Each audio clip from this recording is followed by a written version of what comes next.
अभी हम प्राकृतिक खेती जो कर रहे हैं उसमें सबसे ज़रूरी चीज़ बैक्टीरिया के लिए जीवामृत हम बनाते हैं।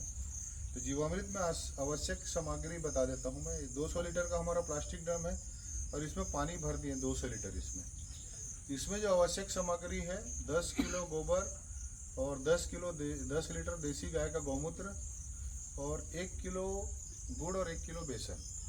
और मुख्य विशेषता ये है इसकी कि किसान एक चीज़ हमेशा भूल जाता है, उसका विशेष ध्यान रखना है। बरगद, पीपल या आपके खेत के मेड़ की मिट्टी को जरूर डालना है।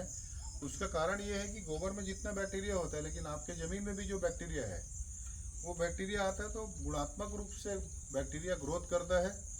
तो हमारे खेत में जब इसको डालते हैं तो इसका प्रभाव बहुत ज़्यादा अच्छा रहता है। तो जैसे हम बता रहे हैं, भैया गोबर लेके आएंगे। जैसे 10 किलो गोबर है तो ये गोबर देखिए देसी गाय का गोबर है। ये देखिए ये थोड़ा सूखा रहता है, ये आवा डालो, ठीक है। 10 किलो गोबर है ये। इसको देसी गाय के गोबर का खासियत रहता है कि ये थोड़ा सूखा रहता है। तो हमको विशेष ध्यान देखना है कि जर्सी गाय वगैरह का गोबर ना हो। हमारी जो देसी गाय है, जो आप लोग देखते होंगे, जिसको नहीं पता, सड़क में घूम रही है या हमारे गांव में रहती है या कम दूध देती है, ठीक है, उसका गोबर डालना है। उसके बाद हम डालेंगे 10 लीटर इसमें गौमूत्र। तो गौमूत्र लेके आएंगे।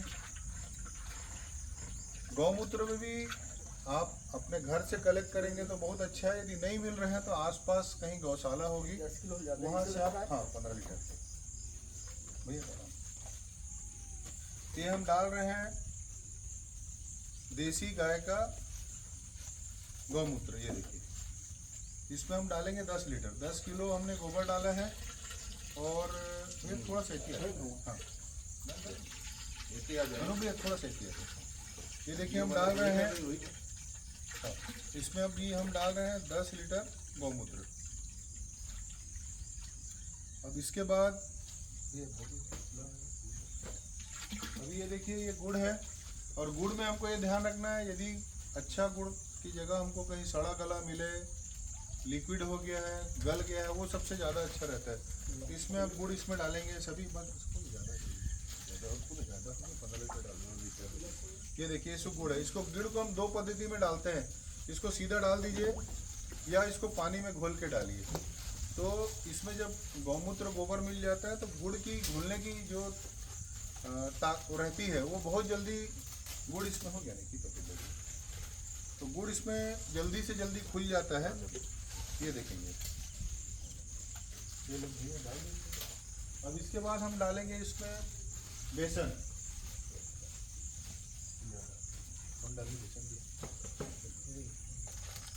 सीधा डाल। अब बेसन डालने के बाद में एक चीज ध्यान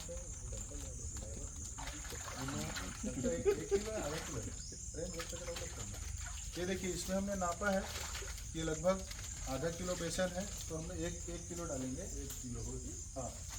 तो अब इसको जैसे बेसन बन गया है तो इसको विशेष ध्यान, हाथ से इसको लगाइए।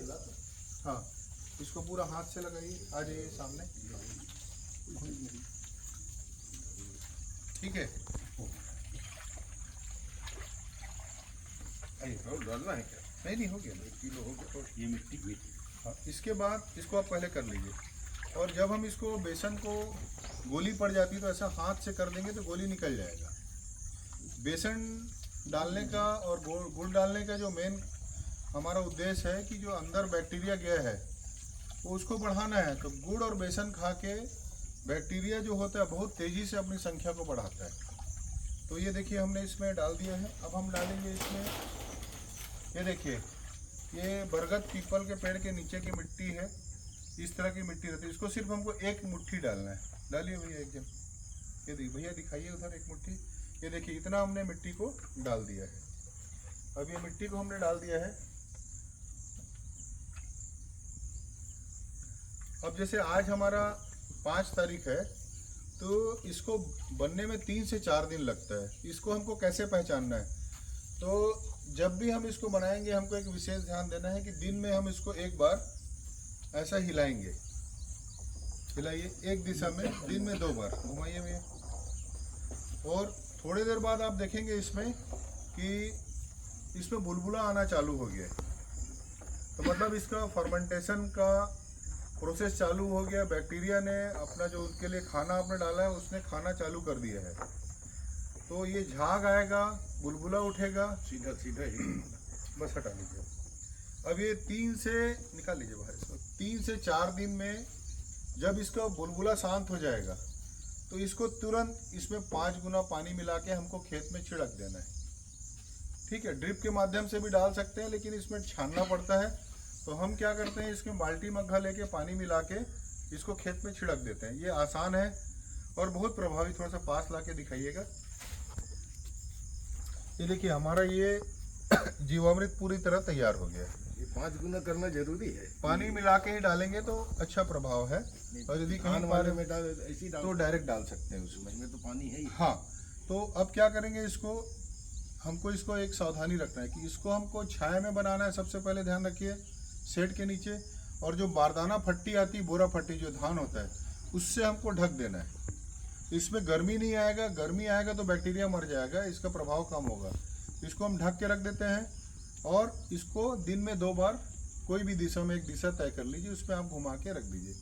तो ये जब आपने ढेंचा डाला और इस खाद का जो प्रयोग करते हैं तो निश्चित रूप से मैं गारंटी लेके किसानों को बता सकता हूँ कि इसमें आपको ना यूरिया का जरूरत पड़ेगा ना डीएपी का। और जब ये दोनों खाद आप नहीं डालेंगे, रासायनिक खाद, तो आपको पेस्टिसाइड, आपके खेत में कीड़े भी नहीं आएंगे, जिससे आपकी फसल सुरक्षित रहेगी और आपका पैसा भी बचेगा। तो सभी किसान ध्यान रखिए, प्राकृतिक खेती में जल्दी जल्दी आप लोग आने का प्रयास करिए, लेकिन सीख के। अधूरा ज्ञान लेके प्राकृतिक खेती में मत आइए, आप कहीं भी प्रशिक्षण लीजिए फिर आइए। सभी को नमस्कार।